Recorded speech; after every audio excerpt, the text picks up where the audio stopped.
A Tale of Two Countries.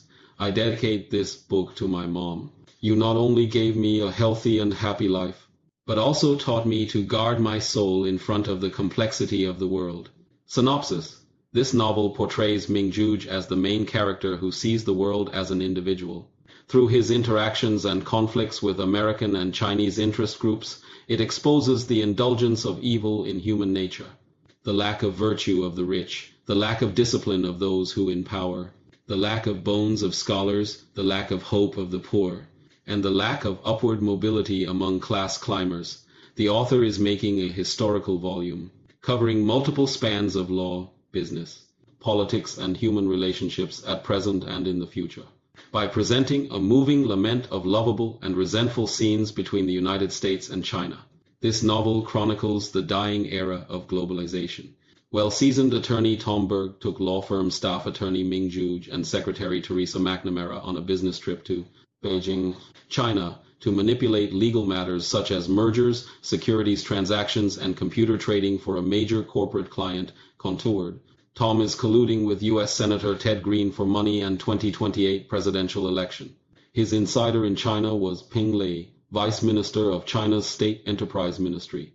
When Peng Lei sexually harassed Teresa in Beijing, Teresa escaped and begged for help from Ming-Juge, who was in Shanghai at the time.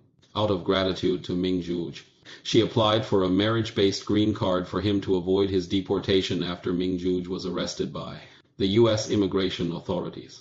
Ming-Juge's old classmate in Shanghai, Huang, is involved in a business conspiracy and angers her boss Simon Jia by insisting on a commission she is entitled to. Simon Jia colludes with Tom to frame Huang as the head of a computer hacking group and the producer of fentanyl with the lure of going to the U.S. for cash payment, and sends her to a prison in the U.S., showing the cruelty and ruthlessness of the U.S. and Chinese power elites, and the trickery and brutality of the U.S. law after Peng Lei's lover, Manjin Cheng, inexplicably crashed as if she commits a suicide in Beijing's Financial Street.